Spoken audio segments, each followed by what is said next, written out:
Ready to unlock seamless online payments and supercharge your business growth with Stripe? First, let's get you set up. Head over to Stripe.com and click on the Start Now or Sign Up button, which you'll usually find in the top right corner.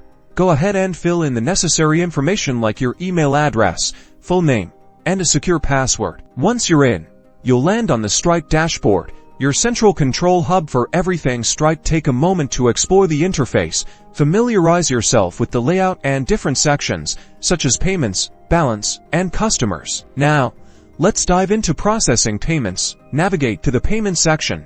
Here, you'll find a detailed overview of all your transactions. You can filter by date, status, and other criteria to easily track your revenue. Stripe offers several ways to accept payments, including payment links. These are a quick and easy way to create shareable URLs for your products or services. Simply click on payment links and customize your link with product details and pricing. For businesses with recurring revenue, Stripe subscription management tools are a game changer. Set up different subscription plans, manage customer subscriptions, and automate billing cycles, all within the Stripe dashboard. Finally, let's leverage Stripe's robust reporting and analytics. Head to the reporting section to gain valuable insights into your business performance. Track key metrics, generate custom reports, and make data-driven decisions to optimize your sales strategy. That's it. You are now ready to use Stripe.